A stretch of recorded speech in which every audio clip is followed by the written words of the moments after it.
di 10 awal bulan Zulhijjah adalah amal yang paling besar. Walaupun dia adalah amal yang biasa, adalah amal yang tidak utama, sunnah biasa, akan menjadi utama di 10 awal bulan Zulhijjah. Dengarkan baik-baik sabda Nabi SAW dalam sebuah hadis riwayat Bukhari. Dikatakan bahwasanya Ibnu Abbas radhiyallahu anhu berkata, Nabi SAW bersabda, Nabi SAW mengatakan tidak ada hari-hari sepanjang tahun dari bulan Muharram sampai bulan Zulhijjah. Tidak ada hari-hari sepanjang tahun dari 365 hari dalam setahun di mana semua amal saleh, baik sunnah ataupun wajib yang Allah perintahkan lebih Allah cintai, maksudnya lebih besar pahalanya dibandingkan semua jenis amal saleh, sunnah atau wajib yang dikerjakan di 10 hari pertama bulan Zulhijjah. Maka para sahabat bertanya, ya Rasulullah, jihad pun di jalan Allah, berperang, meninggalkan istri dan anak, pekerjaan, lalu bisa ditawan oleh musuh. Itu juga amal yang besar, jihad. Belum bisa mengalahkan makna hadisnya. Amalan apapun yang dikerjakan di 10 awal bulan Zulhijjah, maka jawaban Nabi SAW, jihad pun di jalan Allah belum bisa mengalahkan pahala makna hadis, walaupun amal sunnah sekecil apapun yang dikerjakan di 10 awal bulan Zulhijjah. Kecuali satu keadaan, seorang laki-laki keluar berperang, membawa jiwanya dan seluruh hartanya, lalu dia tidak membawa pulang keduanya. Artinya kalau dia punya uang 1 miliar rupiah, dia bawa semuanya 1 miliar itu ke medan perang untuk persiapan jihad, dia pun terbunuh mati syahid, baru sama dengan pahala amal soleh apapun yang dikerjakan di 10 awal bulan Zulhijjah. Amal apa yang kira-kira kita diharuskan untuk kerjakan di 10 awal bulan Zulhijjah? Puncak daripada amal adalah ibadah haji dan umroh. Makanya jemaah haji mengerjakannya di tanggal 8 Zulhijjah, dikenal dengan hari Tarwiyah, tanggal 9 dikenal dengan Arafah dan Muzdalifah, lalu kemudian tanggal 10 dikenal dengan hari Mina. Datang setelahnya pelengkap, tanggal 11, 12, 13 dari bulan Zulhijjah dikenal dengan hari Tasyrik. Tapi puncaknya adalah 8, 9 dan 10 Zulhijjah. Dan ini Allah Subhanahu wa taala juga tekankan dalam surah Al-Fajr, A'udzu billahi minasyaitonir rajim, wal fajr walayalin ashr wasyaf'i wal watr. Demi subuhnya Idul Adha itu, maknanya kejarlah salat Idul Adha itu dan berkurban setelahnya, kemudian kejar salat malam di 10 malam berturut-turut sebelum subuh Idul Adha itu, dan jangan luput tanggal 8 dan tanggal 9-nya. Saudaraku seiman, haji ini adalah ibadah yang wajib bagi kaum muslimin, dikerjakan sekali seumur hidup yang wajibnya, sisanya hukumnya sunnah. Sebagaimana Nabi SAW mewajibkan haji sekali saja bagi kaum muslimin, bagi yang mampu, dan kalau mengerjakan setelahnya adalah hukumnya sunnah. Juga haji ini teman-teman kalau dikerjakan ikhlas karena Allah, pahalanya sangat besar.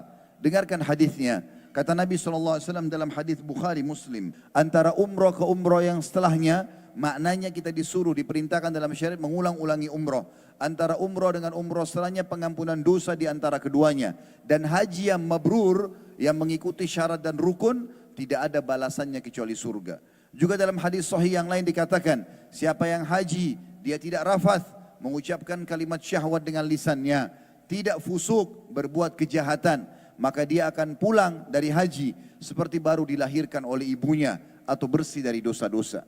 Oleh karena itu teman-teman sekalian, jadikan niat kita utama adalah menyempurnakan rukun Islam ini dengan azam, tekad yang kuat ingin mengerjakan haji.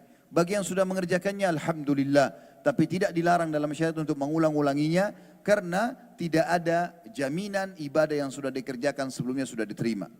Ibadah yang kedua, saudaraku seiman, berpuasa selama 9 hari dari tanggal 1 sampai tanggal 9. Kalau anda yang luput kemarin tidak sempat berpuasa, maka kalau Allah masih berikan umur tahun depan, jangan luputkan ini.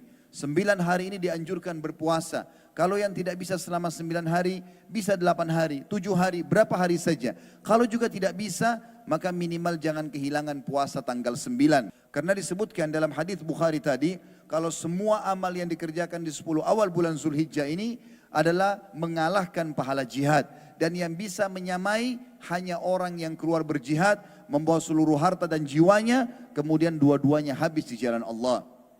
Sementara puasa disebutkan dalam hadis Bukhari Muslim yang lain, Kata Nabi SAW, Allah berfirman dalam hadis Qudsi, semua amal ibadahnya anak Adam, semuanya sudah ditentukan kadar pahalanya.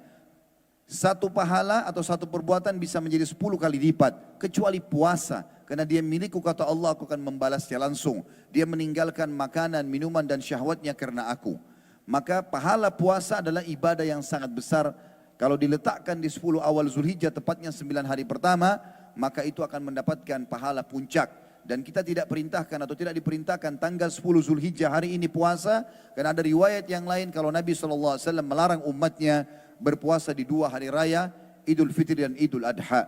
Sementara hari Arafah sendiri atau tanggal 9 Zulhijjah diperintahkan oleh Nabi SAW puasa, dan beliau menyebutkan keutamaan dalam hadis Bukhari Muslim.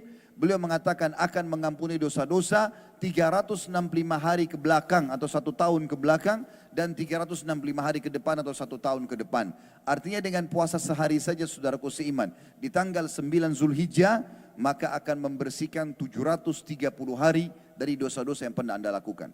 Juga yang ketiga, amal yang sangat ditekankan adalah sholat malam. Sebagaimana Allah sebutkan dalam surah Al-Fajr tadi. Di ayat keduanya, A'udzubillahi minasyaitonirrajim, setelah Allah mengatakan wal fajri walayalin ashr. Dan demi subuhnya Idul Adha itu, serta 10 malam berturut-turut sebelumnya.